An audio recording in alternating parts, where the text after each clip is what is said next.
नमस्कार दोस्तों, मैं रोहित आपका स्वागत करता हूं आपके अपने चैनल स्टडी विद एली सेलेक्स पर। और आप जानते हैं हम अपने चैनल के माध्यम से आर की तैयारी करा रहे हैं। और इसी कड़ी में आगे बढ़ते हुए एक और हमारा वीडियो हो जाएगा, और ये हो जाएगा उत्तर प्रदेश करंट अफेयर से। उत्तर प्रदेश करंट अफेयर की मिल जाएगी ये 18वीं क्लास, ठीक है। और इससे पहली क्लास अगर आपने नहीं देखी है तो आप हमारे चैनल पर विजिट करेंगे, वहाँ आपको टॉपिक वाइज सभी वीडियो मिल जाएंगे। और वहाँ आपको जो है करंट अफेयर की सभी वीडियो भी मिल जाएंगी। और ये करंट अफेयर हमने डिटेल वाइज पढ़ाया हुआ है। तो चलिए शुरू कर लेते हैं आज का हमारा वीडियो। और इसमें हो जाती है ये 18वीं क्लास हो जाती है करंट अफेयर की। और चलिए देख लेते हैं पहला क्वेश्चन हमारा क्या हो जाएगा।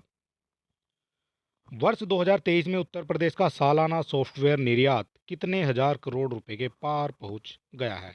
कितने हजार करोड़ रुपए के पार पहुंच गया है?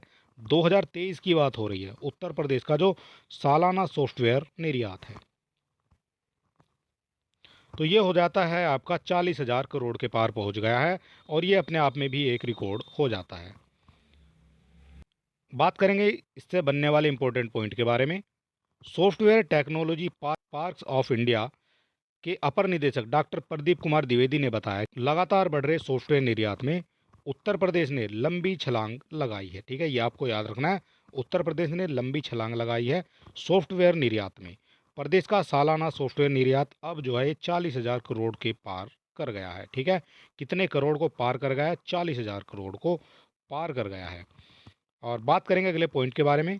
2021 में प्रदेश का जो सॉफ्टवेयर निर्यात था वो सालाना था, कितना था? ये 28,000 करोड़ रुपए था। और जो इस समय 40,000 के पार पहुंच गया है। ठीक है, 2020-21 की बात करेंगे तो ये 28,000 करोड़ था। और अगर 2023 की बात करेंगे तो 40,000 करोड़ के भी ऊपर ये चला गया है। और इसमें लखनऊ का हिस्सा 400 करोड़ रुपए था, जो बढ़कर 550 करोड़ रुपए अब 2023 में हो जाता है। और प्रदेश भर में हार्डवेयर का निर्यात भी 1500 करोड़ रुपए के पार चला गया है। ठीक है, हार्डवेयर की बात करेंगे तो 1500 करोड़ के पार जाता है आपका हार्डवेयर का। और इसके बाद बात करेंगे सॉफ्टवेयर। जो आपका सॉफ्टवेयर स्टार्टअप शुरू करने का सबसे बड़ा जो लाभ है वो आपका युवाओं को हो जाता है। ठीक है, युवाओं को जो है रोजगार के अवसर ज़्यादा मिल जाएंगे। यहाँ देखेंगे क्वेश्चन नंबर 2। नवंबर 2023 में भारत के किस राज्य के शहरों में बंद पड़े सिनेमाघरों में अब बहुमंजिला शॉपिंग कॉम्प्लेक्स बनाए जाने का निर्णय प्रदेश की सरकार के द्वारा लिया गया है? भारत का कौन सा राज्य हो जाता है जिसमें जितने भी आपके सिनेमाघर बंद पड़े हैं उनमें बहुमंजिला शॉपिंग कॉम्प्लेक्स बनाए जाएंगे? और ये प्रदेश की सरकार के द्वारा निर्णय लिया गया है। तो ये भी आपका हो जाता है उत्तर प्रदेश। उत्तर प्रदेश में जितने भी आपके बंद सिनेमाघर पड़े हैं उनमें बहुमंजिला शॉपिंग कॉम्प्लेक्स बनाए जाने का निर्णय लिया है। यहाँ बात करेंगे एक्स्ट्रा पॉइंट के माध्यम से। उत्तर प्रदेश राज्य सरकार ने वर्षों से बंद पड़े सिनेमा हॉल के संचालकों को बहुमंजिला कॉम्प्लेक्स बनाने की अनुमति दे दी है। आवास विभाग के विशेष सचिव उदय भानु त्रिपाठी ने राज्य कर विभाग की सहमति के बाद बाबत शासनादेश ये जारी कर दिया है। और नक्शा पास करने से पहले मनोरंजन कर से संबंधित अनापत्ति प्रमाण पत्र जो है उनको लेना पड़ेगा। उसके बाद जो है सारे काम हो जाएंगे। प्रदेश में करीब 800 सिंगल स्क्रीन जो आपके सिनेमाघर थे बंद हो चुके हैं। कितने बंद हो चुके हैं? 800 के लगभग जो है बंद हो चुके हैं। और 150 बंद होने के कगार पर हैं। ठीक है, ये भी आपको याद रखना है। बात करेंगे 3 के बारे में। 24 नवंबर 2023 में उत्तर प्रदेश के मुख्यमंत्री योगी आदित्यनाथ के द्वारा प्रदेश के किस जिले में 175 करोड़ रुपए की परियोजना का लोकार्पण व शिलान्यास किया गया है? 24 नवंबर की बात करते हैं। और ये मुख्यमंत्री योगी आदित्यनाथ के द्वारा 175 करोड़ रुपए की परियोजनाओं का लोकार्पण व शिलान्यास किया है। तो ये हो जाता है आपका गोरखपुर में। और बात करेंगे इंपॉर्टेंट पॉइंट के माध्यम से। 24 नवंबर 2023 को उत्तर प्रदेश के मुख्यमंत्री योगी आदित्यनाथ ने जनपद गोरखपुर में विकास परियोजनाओं के लोकार्पण शिलान्यास कार्यक्रम इसमें ये शामिल हुए थे। और उन्होंने गोरखपुर को 175 करोड़ रुपए की परियोजनाओं की सौगात दी है। ठीक है, कितने करोड़ रुपए हो जाते हैं ये आपसे अमाउंट जो है पूछ ली जाती है। उत्तर प्रदेश के मुख्यमंत्री योगी आदित्यनाथ ने गोरखपुर में 175 करोड़ रुपए की लागत से 116 विकास परियोजनाओं के लोकार्पण और शिलान्यास भी किए हैं। ठीक है, ये आपके लिए हो जाते हैं इम्पोर्टेंट। और यहाँ देखेंगे हम क्वेश्चन नंबर 4। देश का पहला telecom centre of excellence Uttar Pradesh के किस जनपद में बनाए जाने का निर्णय प्रदेश की सरकार के द्वारा लिया गया है। देश का पहला टेलीकॉम सेंटर ऑफ एक्सीलेंस, ये देश का पहला हो जाता है, इसलिए ये वेरी इंपॉर्टेंट भी हो जाता है। ठीक है, ये आपको याद रखना है। देश का पहला टेलीकॉम सेंटर ऑफ एक्सीलेंस ये कहाँ बनाया जाएगा? तो ये बनाया जाएगा आपका सहारनपुर में। ठीक है, सहारनपुर में आपका देश का पहला टेलीकॉम सेंटर ऑफ एक्सीलेंस बनाया जाएगा। बात करेंगे इससे बनने वाले इंपॉर्टेंट पॉइंट के बारे में। उत्तर प्रदेश में मुख्यमंत्री योगी आदित्यनाथ ने सहारनपुर में देश में बनने वाले पहले टेलीकॉम सेंटर ऑफ एक्सीलेंस के निर्माण को हरी झंडी दे दी है। यहाँ पर 5G को आर्टिफिशियल इंटेलिजेंस से जोड़ने और 6G पर रिसर्च किया जाएगा। ठीक है, 6G पर रिसर्च किया जाएगा और 5G को आर्टिफिशियल इंटेलिजेंस से जोड़ा जाएगा। और सेंटर ऑफ एक्सीलेंस को 30 करोड़ रुपए की लागत से IIT रुड़की के सहारनपुर कैंपस में बनाया जाएगा और इस पहल से दूर संचार के क्षेत्र में नवाचार और विकास को बढ़ावा मिलेगा और साथ ही प्रदेश के युवाओं की बड़ी संख्या में रोजगार भी मिल सकेगा। ठीक है, ये आपको याद रखना है, इसलिए जो है इसका निर्माण किया जाएगा। यूपी में देश के पहले टेलीकॉम सेंटर ऑफ एक्सीलेंस को योगी सरकार ने दे दी है हरी झंडी। और ये हो जाता है हमारा नेक्स्ट क्वेश्चन 5 नंबर। वर्ष 2023 में उत्तर प्रदेश में संस्कृति उत्सव 2023 का आयोजन किया जाने का निर्णय प्रदेश की सरकार के द्वारा लिया गया है। और ये कब मनाया जाएगा? कब से स्टार्ट हो जाता है संस्कृति उत्सव 2023 का आयोजन? और इसका करेक्ट आंसर हो जाता है बी, 25 दिसंबर से ये मनाया जाएगा आपका 26 जनवरी तक। 26 जनवरी तक ये मनाया जाएगा। और बात करेंगे इससे बनने वाले इंपॉर्टेंट पॉइंट के बारे में।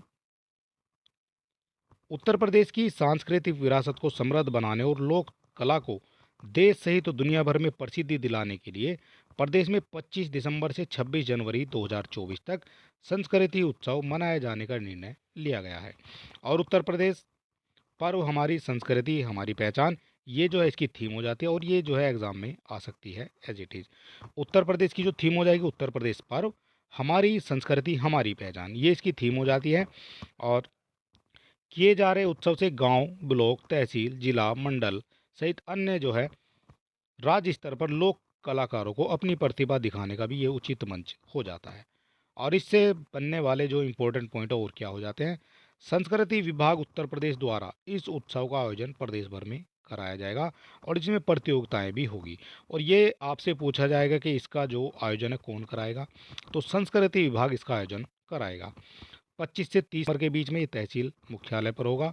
ठीक है, ये आपको याद रखने, अलग अलग जो है ये स्तर पर हो जाएगी। 25 से 30 दिसंबर ये तहसील स्तर पर हो जाता है। इसके बाद ये बात करेंगे 1 से 5 जनवरी ये आपका जिला मुख्यालय पर हो जाता है। 10 से 15 जनवरी के बीच प्रतियोगिता का आयोजन ये आपका हो जाता है मंडल स्तर पर। और इसके बाद जो हो जाएगा, इसके आगे 3 अन्य चरणों से गुजरकर प्रतियोगिता निर्णायक स्थिति में पहुंचेगी। और इन तीनों ही चरणों की जो प्रतियोगिता का आयोजन लखनऊ में होगा। ठीक है, यहाँ से ये भी क्वेश्चन बनेगा इसका जो आयोजन है वो कहाँ किया जाएगा, इसका आयोजन जो है लखनऊ में किया जाएगा। ठीक है, ये आपको याद रखना है। और ये हो जाता है हमारा क्वेश्चन नंबर 6।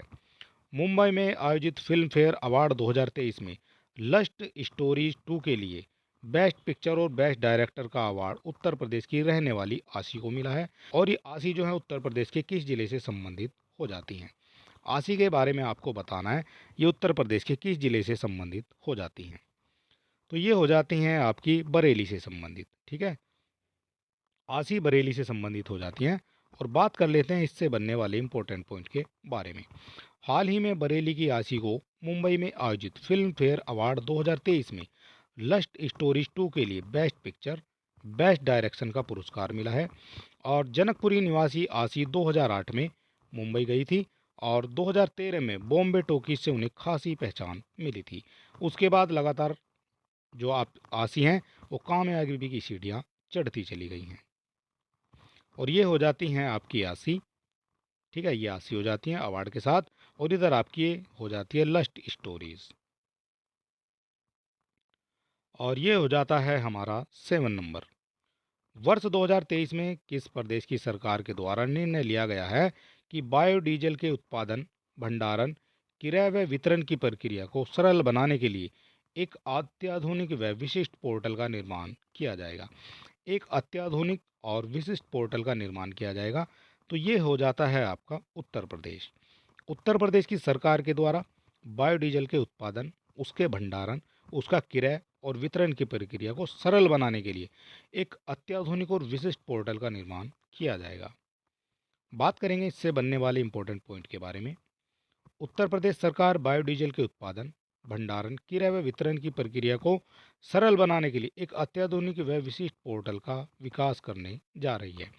और यह पोर्टल कई खूबियों से लैस होगा और बायोडीजल के उत्पादन, वितरण, एनओसी क्लियरेंस, लाइसेंस आवंटन, पंजीयन, वाद निस्तारण तथा भुगतान संबंधी कार्यों की पूर्ति के लिए ये वन स्टॉप सॉल्यूशन प्लेटफॉर्म के रूप में कार्य करेगा। ठीक है, ये आपको याद रखना है, वन स्टॉप सॉल्यूशन प्लेटफॉर्म के रूप में ये कार्य करेगा। ये हो जाता है बायोडीजल। और ये हो जाता है हमारा क्वेश्चन नंबर 8। विश्वविद्यालय अनुदान आयोग यानी यूजीसी, यूनिवर्सिटी ग्रांट कमीशन ने उत्तर प्रदेश के किस विश्वविद्यालय को श्रेणी वन में हाल ही में शामिल किया है?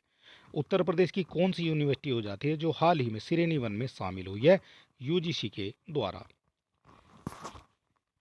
तो इसका करेक्ट आंसर हो जाता है आपका लखनऊ यूनिवर्सिटी। लखनऊ जो आपका विश्वविद्यालय है ये हाल ही में शामिल हो जाता है श्रेणी वन में और विश्वविद्यालय अनुदान आयोग के द्वारा। बात करेंगे इससे बनने वाले इंपॉर्टेंट पॉइंट के बारे में। विश्वविद्यालय अनुदान आयोग यानी यूजीसी ने लखनऊ विश्वविद्यालय को श्रेणी वन के विश्वविद्यालय का दर्जा दिया है और इससे विश्वविद्यालय तय शर्तें पूरी करके ऑनलाइन और दूरस्थ शिक्षा के पाठ्यक्रम शुरू कर सकेगा। इसके साथ ही अगले स्तर की शैक्षणिक स्वायत्तता भी उसको मिल पाएगी। अब बात करेंगे दूसरे पॉइंट के बारे में। लखनऊ विश्वविद्यालय नैक ए में ए प्लस प्लस ये ग्रेड मिला था इनको, नैक की जो आपकी ग्रेड मिला था, और इसको मिलने के बाद दूरस्थ और ऑनलाइन पाठ्यक्रम शुरू करने का प्रस्ताव यूजीसी को भेजा था और इसमें स्नातक, परिस्नातक और दोनों प्रकार के जो पाठ्यक्रम वो शामिल थे। और दूरस्थ और ऑनलाइन पाठ्यक्रम शुरू करने के लिए नैक में सर्वोच्च रैंक की ज़रूरत होती है। ठीक है, उससे पहले जो है आप दूरस्थ शिक्षा को स्टार्ट नहीं कर सकते हैं जब तक आपके पास नैक की सर्वोच्च रैंक नहीं है। और अब जब विश्वविद्यालय को श्रेणी 1 का दर्जा मिल गया है तो उसे पाठ्यक्रम शुरू करने में कोई अड़चन नहीं आएगी। ठीक है, ये आपको याद रखना है। ये हो जाती है आपकी लखनऊ यूनिवर्सिटी।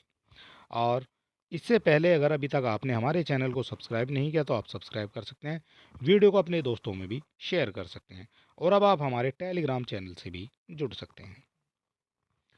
और ये हो जाता है हमारा क्वेश्चन नंबर 9। 29 नवंबर 2023 को उत्तर प्रदेश के वित्त मंत्री सुरेश कुमार खन्ना जी के द्वारा विधानसभा में कितने करोड़ रुपए का अनुपूरक बजट पेश किया गया है? ये आपके लिए इम्पोर्टेंट हो सकता है। अनुपूरक बजट उत्तर प्रदेश के द्वारा पेश किया गया है, कितने करोड़ का पेश किया गया है? तो ये हो जाता है आपका 28,760 करोड़ रुपए का अनुपूरक बजट पेश किया गया है 29 नवंबर को। और यहाँ हम बात करेंगे इससे बनने वाले इंपॉर्टेंट पॉइंट के बारे में। 29 नवंबर 2023 को उत्तर प्रदेश विधानमंडल के शीतकालीन सत्र के दूसरे दिन वित्त मंत्री सुरेश कुमार खन्ना ने विधानसभा में वित्त वर्ष 23-24 का 28,760.67 करोड़ रुपए का अनुपूरक बजट पेश किया है। अनुपूरक बजट पेश किया है। और अब आपके सामने सवाल आ जाता है कि ये जो अनुपूरक बजट है क्या हो जाता है? अनुपूरक बजट के बारे में भी आपको जो है पता होना जरूरी हो जाता है। मुख्य रूप से अनुपूरक बजट राज्य सरकार जो है विपरीत परिस्थितियों में ही पेश करती है। यानी जब किसी विभाग को बजट सत्र में आवंटित की गई धनराशि कम पड़ जाती है तो ऐसे में राज्य सरकारें वित्तीय वर्ष खत्म होने से पहले अनुपूरक बजट ले आती है। ठीक है, जब धन की कमी हो जाती है उस समय जो है अनुपूरक बजट आ जाता है। और यहाँ बात करेंगे अनुपूरक बजट के बारे में क्या क्या घोषणाएं की गई हैं। तो ये हो जाती है आपकी, राज्य सरकार ने विश्वकर्मा श्रम सम्मान योजना के लिए 2000 करोड़ रुपए के आवंटन की घोषणा कर दी है। पीएम मित्र योजना के बारे में बात करेंगे। इसके अंतर्गत लखनऊ हरदोई में पीएम मेगा एकीकृत वस्त्र क्षेत्र एवं परिधान पार्क की स्थापना के लिए 510 करोड़ रुपए की भी घोषणा की गई है। ठीक है, इसलिए जो है अनुपूरक बजट को लाया गया है। और उत्तर प्रदेश डाटा सेंटर नीति के क्रियान्वयन के लिए 100 करोड़ रुपए भी आवंटित किए गए हैं। ठीक है, और ये हो जाते हैं आपके मंत्री सुरेश कुमार खन्ना जी, जिनके द्वारा अनुपूरक बजट पेश किया गया है। और यहाँ हो जाता है हमारा क्वेश्चन नंबर 10। उत्तर प्रदेश में फिरोजाबाद नगर निगम ने फिरोजाबाद का नाम बदलकर क्या रखने को प्रस्ताव को मंजूरी दे दी है। फिरोजाबाद नगर निगम के द्वारा जो है प्रस्ताव पास कर दिया गया है, फिरोजाबाद का नाम बदला जाएगा। तो फिरोजाबाद का नाम क्या हो जाएगा? तो फिरोजाबाद का नाम हो जाएगा आपका चंद्रनगर। ठीक है, ये आपको याद रखना है। फिरोजाबाद का नया नाम अब चंद्रनगर होने जा रहा है। बात करेंगे इससे बनने वाले इंपॉर्टेंट पॉइंट के बारे में। उत्तर प्रदेश में फिरोजाबाद नगर निगम ने फिरोजाबाद का नाम बदलकर चंद्रनगर करने के प्रस्ताव को मंजूरी दे दी है।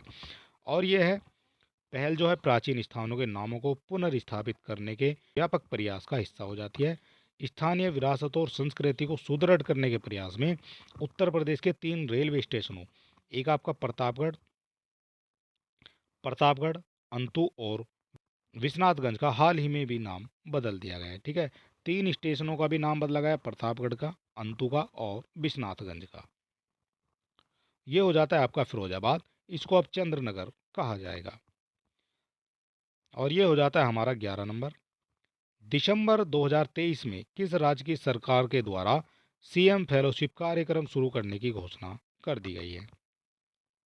सीएम फेलोशिप कार्यक्रम शुरू किया गया है, तो ये हो जाता है आपका उत्तर प्रदेश की सरकार के द्वारा सीएम फेलोशिप कार्यक्रम शुरू किया गया है दिसंबर में। और यहाँ बात करेंगे इंपॉर्टेंट पॉइंट के माध्यम से। उत्तर प्रदेश सरकार ने एस्पिरेंशियल सिटी योजना के तहत सीएम फेलोशिप कार्यक्रम लॉन्च किया है।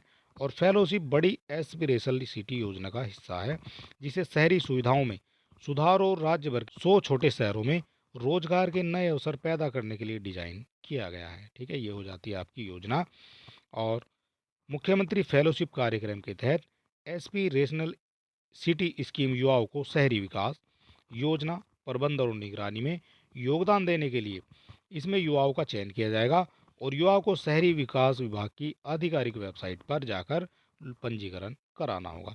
ये हो जाती है वेबसाइट जिस पर जो है शहरी युवाओं को पंजीकरण कराना होगा। ये हो जाती है आपकी मुख्यमंत्री नगरीय फेलोशिप कार्यक्रम। और यहाँ हो जाता है हमारा क्वेश्चन नंबर 12। विश्व आर्थिक मंच यानी WEF में भाग लेने के लिए किस राज्य से एक प्रतिनिधि मंडल स्विट्जरलैंड के दावोस में जाएगा? किस राज्य से एक जो है प्रतिनिधि मंडल स्विट्जरलैंड के दावोस में जाएगा? तो ये जो है आपके ऑप्शन गलत दिए गए हैं, और यहाँ जो है हमारा उत्तर प्रदेश हो जाता है। उत्तर प्रदेश से एक दल जो है जाएगा, और ये जाएगा आपका स्विट्जरलैंड के दावोस में। ठीक है, ये आपको याद रखना है, स्विट्जरलैंड के दावोस में जाएगा एक दल। और बात कर लेते हैं इससे बनने वाले इंपॉर्टेंट पॉइंट के बारे में। विश्व आर्थिक मंच में भाग लेने के लिए उत्तर प्रदेश सरकार का एक प्रतिनिधि मंडल स्विट्जरलैंड के दावोस जाएगा। और यह प्रतिनिधियों को उत्तर प्रदेश को ट्रिलियन डॉलर की अर्थव्यवस्था बनाने और महानगरीय शहरों को विभिन्न क्षेत्रों में केंद्र के रूप में विकसित करने के लिए किए जा रहे प्रयासों के बारे में जानकारी देगा, जिसमें लखनऊ को भारत के पहले AI शहर के रूप में विकसित करने के लिए प्रयास शामिल हो जाते हैं। लखनऊ को पहला AI शहर बनाने के लिए प्रयास किए जा रहे हैं। और दावोस में 15 से 19 जनवरी तक होने वाली बैठक में हिस्सा लेने के लिए मुख्यमंत्री योगी आदित्यनाथ ने प्रतिनिधि मंडल नामित कर दिया है।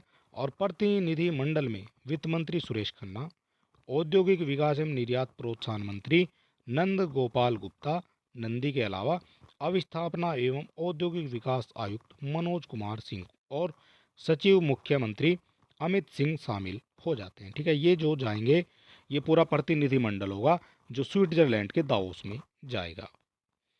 और ये हो जाती है आपकी एनुअल मीटिंग दावोस। ठीक है, ये 16 से 20 जनवरी हो जाती है। और ये हो जाता है हमारा क्वेश्चन नंबर 13। उत्तर प्रदेश में महात्मा गांधी काशी विद्यापीठ के 45वें दीक्षांत समारोह में कौन पहली बार मुख्य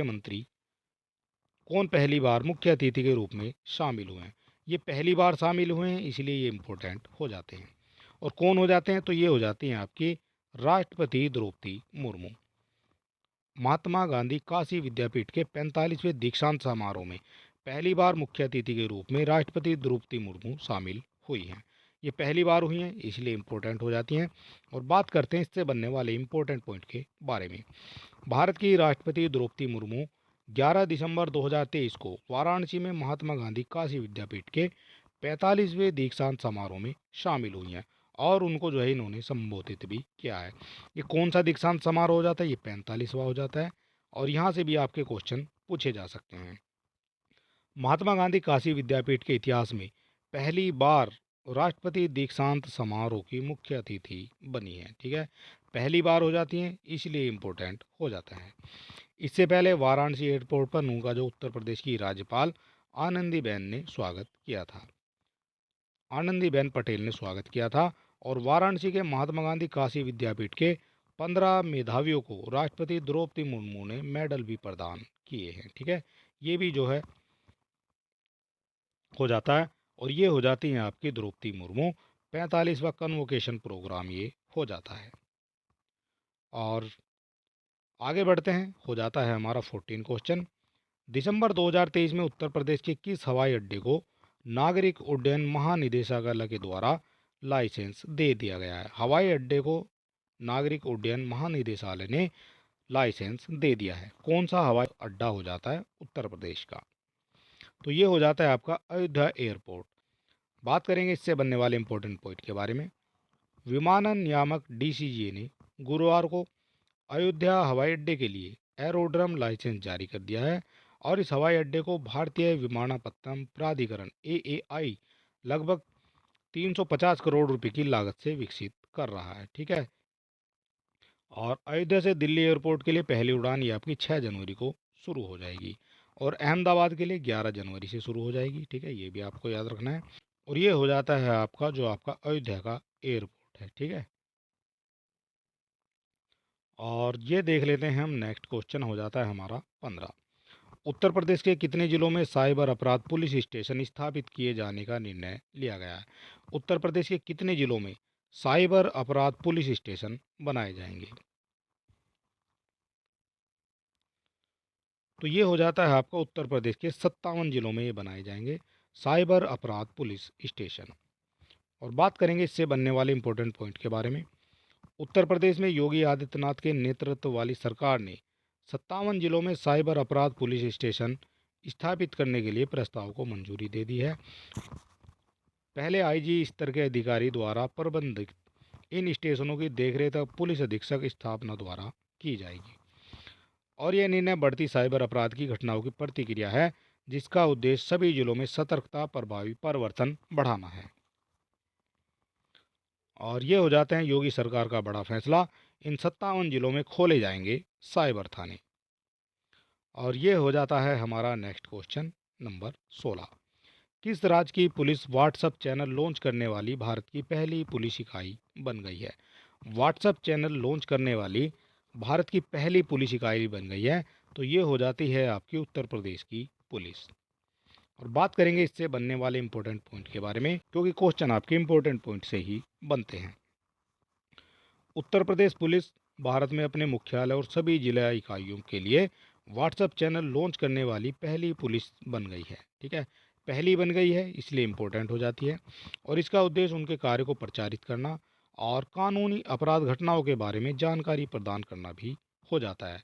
चैनल पुलिस कार्रवाई, यातायात सलाह, भ्रामक खबरों का खंडन और मीडिया को सही जानकारी साझा करने की सुविधा प्रदान करता है। ठीक है, ये हो जाता है आपका व्हाट्सएप। और चलिए देखते हैं नेक्स्ट क्वेश्चन। क्वेश्चन नंबर हो जाता है 17। किस राज्य की कैबिनेट ने पहला एडवांस पीडियाट्रिक सेंटर बनाने के लिए प्रस्ताव को मंजूरी प्रदान करती है? पहला हो जाता है, ये भी इसलिए इम्पोर्टेंट हो जाता है, पहला बनाया जाएगा एडवांस पीडियाट्रिक सेंटर। ये कहाँ बनाया जाएगा? तो ये आपका उत्तर प्रदेश में बनाया जाना है। बात करेंगे महत्वपूर्ण पॉइंट के बारे में। उत्तर प्रदेश सरकार द्वारा संजय गांधी स्नातकोत्तर आयुर्विज्ञान संस्थान में राज्य का पहला उन्नत बाल चिकित्सा केंद्र स्थापित करने के लिए तैयारी हो गई है।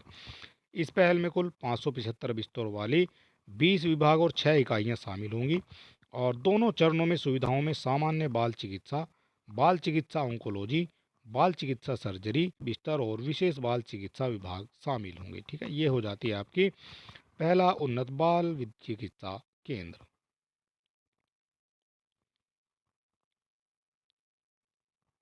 और ये हो जाता है हमारा 18 नंबर। उत्तर प्रदेश के मुख्यमंत्री योगी आदित्यनाथ के द्वारा प्रदेश के किस जिले में चरण सिंह की 51 फीट ऊंची प्रतिमा का अनावरण किया गया है? 51 फीट ऊंची हो जाती है चौधरी चरण सिंह की प्रतिमा। ये किस जिले में इसका अनावरण किया गया है? तो ये हो जाता है आपका मुरादाबाद। मुरादाबाद में मुख्यमंत्री योगी आदित्यनाथ के द्वारा चौधरी चरण सिंह की 51 फुट ऊंची प्रतिमा का अनावरण किया गया है। और इसको समझेंगे इंपॉर्टेंट पॉइंट के माध्यम से। चौधरी चरण सिंह की जयंती पर योगी आदित्यनाथ ने कृषक उपहार योजना के तहत 51 किसानों को ट्रैक्टर बांटकर श्रद्धांजलि दी है। और वह मुरादाबाद के बिलारी विधानसभा में चरण सिंह की 51 फुट ऊंची प्रतिमा का अनावरण भी करने वाले हैं। ठीक है, यानी कर दिया गया है। और चौधरी चरण सिंह ने भारत के 5वें प्रधानमंत्री के रूप में कार्य किया है। उन्होंने केंद्रीय मंत्री और उत्तर प्रदेश के मुख्यमंत्री के रूप में भी पद संभाला था। और चौधरी चरण सिंह की जयंती जो है ये आपके 23 दिसंबर को हो जाती है। इनका जन्म 1902 में हुआ था और इनको जो है 1987 में इनकी मृत्यु हो जाती है। और वे भारत के किसान राजनेता और 5वें प्रधानमंत्री भी हो जाते हैं। और ये हो जाते हैं मुख्यमंत्री योगी आदित्यनाथ इनका अनावरण करते हुए। और ये हो जाता है हमारा क्वेश्चन नंबर 19। हाल ही में उत्तर प्रदेश मुख्यमंत्री हाल ही में उत्तर प्रदेश के मुख्यमंत्री के द्वारा राज्य की पहली इंट्रा डिस्ट्रिक्ट चौपर सेवा का उद्घाटन कहाँ से कहाँ तक किया है? और ये हो जाता है हमारा क्वेश्चन नंबर 19। हाल ही में उत्तर प्रदेश के मुख्यमंत्री के द्वारा राज्य की पहली इंट्रा डिस्ट्रिक्ट चौपर सेवा का उद्घाटन कहाँ से कहाँ तक किया गया है? ये भी आपकी राज्य की पहली इंट्रा डिस्ट्रिक्ट चौपर सेवा हो जाती है। और ये कहाँ से कहाँ तक चली है? तो ये हो जाती है आपकी आगरा से मथुरा तक। ठीक है, आगरा से मथुरा तक हो जाती है आपकी चौपर सेवा। बात करेंगे इससे बनने वाले इंपॉर्टेंट पॉइंट के बारे में। 25 दिसंबर 2023 को उत्तर प्रदेश के मुख्यमंत्री योगी आदित्यनाथ ने बटेश्वर से आगरा मथुरा पहली अंतर जिला हेलीकॉप्टर सेवा की शुरुआत कर दी है। ठीक है, कहाँ से कहाँ? ये आगरा से मथुरा हो जाती है। मुख्यमंत्री योगी आदित्यनाथ ने पूर्व प्रधानमंत्री अटल बिहारी की वाजपेयी की जयंती के अवसर पर पहली अंतर जिला हेलीकॉप्टर सेवा की शुरुआत की है। पहली हो जाती है इसलिए इम्पोर्टेंट भी हो जाती है। हेलीकॉप्टर सेवा आगरा के बटेश्वर को मथुरा के गोवर्धन से जोड़ती है। हेलीकॉप्टर सेवा आगरा के बटेश्वर को मथुरा के गोवर्धन से जोड़ेगी। बटेश्वर गांव में एक प्रतिबद्ध हेलीपैड सुविधा स्थापित की गई है। योगी आदित्यनाथ ने पूर्व प्रधानमंत्री अटल बिहारी वाजपेयी की जयंती के अवसर पर बटेश्वर में कई अन्य परियोजनाओं का शिलान्यास और उद्घाटन भी किया है। ठीक है, ये हो जाते हैं आपके उद्घाटन करते हुए मुख्यमंत्री Yogi Adityanath intra district chopper सेवा का उद्घाटन। और ये हो जाता है हमारा आज का लास्ट क्वेश्चन नंबर 20। वर्ष 2024 में उत्तर प्रदेश के किस शहर को एआई शहर बनाने की तैयारी प्रदेश सरकार के द्वारा की जा रही है? किस शहर को जो है एआई शहर बनाना है? तो ये हो जाता है आपका लखनऊ। लखनऊ शहर को एआई शहर बनाने के लिए सरकार के द्वारा प्रयास किए जा रहे हैं। और उत्तर प्रदेश एआई पारिस्थितिकी तंत्र को बढ़ावा देने के लिए लखनऊ में भारत का पहला एआई आधारित शहर बनाया जाएगा। ये भी आपका भारत का पहला हो जाता है, इसलिए ये भी इम्पोर्टेंट हो जाता है। और इस प्रोजेक्ट के तहत आईटी और इलेक्ट्रॉनिक विभाग के लखनऊ में प्रमुख स्थानों पर एआई सिटी के विकास के लिए संभावित जमीन की पहचान भी कर ली गई है। और इस संदर्भ में आईटी और इलेक्ट्रिशियन विभाग ने स्वामित्व वाली 40 एकड़ जमीन को इस काम के लिए तय किया गया है। और सरकार ने 25% कैंपेज समर्थन और 100% स्टाम्प ड्यूटी छूट का समर्थन भी इसके लिए कर दिया है। ठीक है, और ये हो जाते हैं हमारे आज के 20 most important question. Uttar Pradesh ने एआई इकोसिस्टम को बढ़ावा देने के लिए लखनऊ में भारत का पहला एआई सिटी बनाने की योजना बना दी है। और अगर अभी तक आपने हमारे चैनल को सब्सक्राइब नहीं किया तो आप सब्सक्राइब कर सकते हैं। वीडियो को अपने दोस्तों में भी शेयर कर सकते हैं। और हमारे टेलीग्राम और व्हाट्सएप चैनल से जुड़ने के लिंक आपको डिस्क्रिप्शन में मिल जाएगा। तो चलिए दोस्तों, आप हमें कमेंट बॉक्स में लिखें वीडियो आपको कैसा लगा। और मिलते हैं नेक्स्ट वीडियो में, तब तक के लिए नमस्कार।